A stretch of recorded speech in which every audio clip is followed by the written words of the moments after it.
السلام عليكم ورحمة الله وبركاته. أصحابتك وحلان جنة الكاميرا لسود وهذا وقال waxaan rabaa inaan idin kula wadaago madaxweyne Trump waxaad ogtihiin markuu meelaha khudbad ka jeedinayo isagoona Soomaaliya iyo waliba ilaahan aan aflagaadeynin ma joogi karo mar kale ayaa hadana arintaasi shalay isagoo shir ka socda gobolka Florida ka hadlayay uu ilaahan aflagaadeeyay dalkeena Soomaaliyana aflagaadeeyay arintaasi waan idin la wadaagaya mid ka mid ah diyaaradaha tikidhada raqiiska lahaa ee Mareykanka shacabku ay raaci jireen oo saaka aroortii gabi ahaanba shaqadii joojisay iyadoo labadii toddobaad ee la soo dhaafay ay dawladdu isku dayeysay in ay badbaadiso oo lacag fara badan ay siiso haddana ma aysan suura gelin shidaalka diyaaradaha oo cirka isku sii shareeraya xirnaasaha marinka Hormuz iyo dagaalka uu Mareykanku kula jiray Iran darteed ayaana diyaaradaasi ay gabi ahaanba shaqada ay u joojisay haddaba diyaaradaasi maxay tahay shacabkii tikidhada ka jartay maxay sameyn karaan imise jeer ayaa hadda ka hor ay shirkadaasi qarka u fuushay in ay musallafto waan idin la wadaagayaa arrimahaasi oo idil iyo diyaaradaha kale oo hadda doonaya dadkii tikidhada diyaaradaasi ka goostay in ay caawiyaan isla markaana tikidho raqiisa ay siiyaan haddaba arrimahaasi oo idil ayaan idin la wadaagayaa balse marka hore soo dhawaada madaxweyne Trump waxaan ognahay ilaa iyo 4 sano hore oo xilka hayay iyo hadda ku dhawaad sanad ka hor markii uu xilka qabtay waxa uu aflagaadeynayay dalkeena Soomaaliya waliba xildhibaanada kaliya ee Soomaalida ee ku jirta Congress-ka Mareykanka Ilhan Umar Trump oo shalay ka hadlayay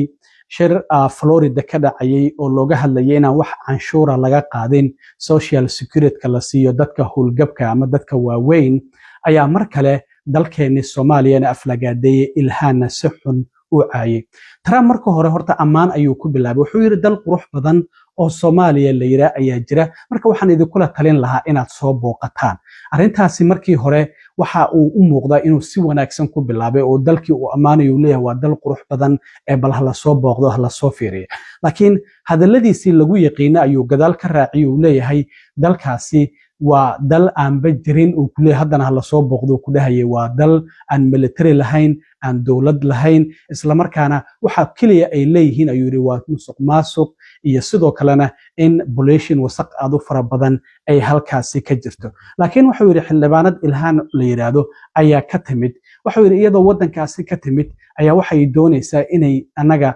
wadankeena sidii aan u maamuli lahayn ay noo sheegto waxay leedahay yiri dastuurku xuquuqdaas oo siinaya waliba isagoo si xun ugu dhawaaqaya muuqaalkiisa ay arki doontaan xuquuqdaasi ay dastuurka siinaya waa in xuquuqdaasi la isiiyo arintii been abuurka ahayd ayuu mar kale soo celiyay oo ahayd in ay walaalkeed guursatay arintaasi oo hadda dawladdu ay sheegayso inay baarayso laakiin arin cad aan ahayn oo dawladdu ay meel been ah ay sheegayso Trump iyo mas'uuliyiinta isaga gulihiisa wasiirada ay leeyihiin arintaasi baaritaan ayaan ku sameeynaa laakiin haddii ay jirto mar hore ay arintaasi baaritaan ku sameyn lahaayeen oo ay soo ogaan lahaayeen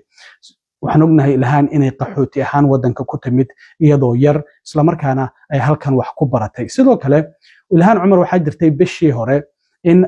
tire lacagaha la igu sheegayo 30 milyan ka badan in aan haysto waxba kama jiraan qofku sanadku markuu dhamaado canshuurta uu xareynayo waxa jirta lacagaha soo galay inuu sheego iyadoo hadda ninkeeda wax la leeyahay ganacsiyo fara badan oo shirkad qamri iyo waxaas ayuu leeyahay marka waxa ay tiri xalad dhinaca xisaabta ayaa dhacay marka lacagteedu inay $100,000 ka yar tahay oo 80,000 ilaa 95,000 ay u dhaxayso ayay sheegtay oo qaladku dhinacaasi uu ka yimid marka Trump arintii ayuu soo qaaday wuxuu yiri bishii hore ma aragteen in ay tiri lacagta la 38,000 oo la igu sheegayo ma haysto lacag 80,000 ka yar ayaan haystaa oo qalad dhinaca xisaabta ka yimid ayay arintaasi ahayd marka wuxuu yiri dadkan Soomaalida ah waxa oo kaliya ay yaqaanaan wuxuu yiri waa qiyaano iyo musuqmaasuq marka waa inaan wadankeena dadkan aan ka saarnaa marka Ilhan ayuu sidaas u caayay dalkeena Soomaaliyana bilowga amaan ayuu ku bilaabay yiri wadan qurxanaha la soo fiiriyo markii dambana wuxuu yiri musuqmaasuq iyo dil iyo wasaq kaliya ayaa ka jirta marka waxaanu ku tilmaamay dal aan dawlad lahayn military aan lahayn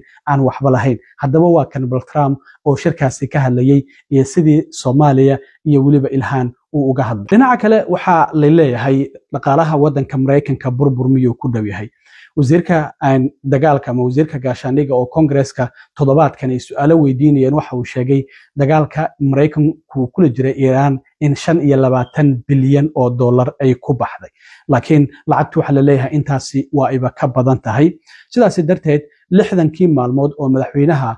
awood uu loo siinayay dastuurku in dagaalkan uu sii wadi karo shalay ayay ku ekayd laakiin wasiirka dagaalka markii Congress-ku ay su'aalo weydiinayeen waxa la yiri Congress-ka ogolaasho ma soo weydiisanaysan marka waxa uu yiri labadii toddobaad oo xabad joojinta ay jirtay nalooma xisaabinayo Trumpna sidoo kale waxa uu yiri wax ogolaashaha uga ma baahni Congress-ka sidaas darteed hadda waxa laga yaabaa in weerar kooban uu Mareykanku ku qaado Iran oo aan la ogeyn xilliga uu noqon doono maxaa yeelay Khamiistii ayaa gulihiisa amniga qaranka xitaa taliyaha saldhigga dhexe ee Mareykanka uu ka mid yahay ay ka soo qayb galeen waliba hub aysan wili horay Mareykanku uusan u isticmaalin ayaa laga yaabaa inuu isticmaalo sidaas darteed arinta dhaqaalaha hadii aan soo laabto diyaarad la yiraahdo Spirit Airline oo ka mid ah diyaaradaha dadka shacabka qaada isla markaana lagu yaqaano diyaarad tikidkeedu uu raqiis yahay ayaa labadii toddobaad ee la soo dhaafay dawladdu waxay isku dayeysay inay badbaadiso waxay dawladdu doonaysay lacag 500 milyan oo dollar ah inay shirkadaasi diyaaradaha siiso 90% milkiyadda ay dawladdu ay yeelato laakiin arintaasi waa la isku afgaran waayay marka diyaaradda Spirit Airline oo lagu yaqaanay in midabkeedu uu ahaa jaalle isla markaana magaceedu oo Spirit oo madow ah uu ku buufsanaa dusheeda ayaa xalay 9 saac markii ay ahayd gabi ahaanba shaqada joojisay diyaaradii ugu dambeysay oo rakaab sido oo Spirit ah xalay 6 saac iyo 17 daqiiqo oo habeenimo markay ahayd ay waxay ka degtay garoonka Dallas Fort Worth ama DFW oo ku yaala gobolka Texas xitaa waxa la maqlayay towerka oo diyaaradaha laga hago oo dhahayo waan ku faraxsanahay muddadii aan idila shaqeynayna iyo bayloodyada kale oo u tacsiyeynaya bayloodyada diyaaraddaasi waday marka waxay weydiiyeen ma diyaarad kale ayaa idinka dambeysay markaas waxay yiraahdeen waxaan rumaysanahay diyaaraddan inay tahay tii ugu dambeysay oo Spirit ah oo soo caga dhigata oo dad shacab sido marka diyaaradda website-keeda ayaa waxa ay dadkii tikidhada ka jartay ay ugu baaqday inaysan garoomada tagin isla markaana ay raadsadaan wadooyin kale oo ay ku safri karaan sidaas darteed gabi ahaanba xalay 9 saac ayay shaqada joojisay marka diyaaraddan Spirit Airline tikid raqiis ayaa lagu yaqiinay isla markaana dad fara badan ayay qaadi jirtay hadda sanadkii 2024 November diyaaraddan mar ayaa waxay xareysay Chapter 11 bankruptcy wax la yiraahdo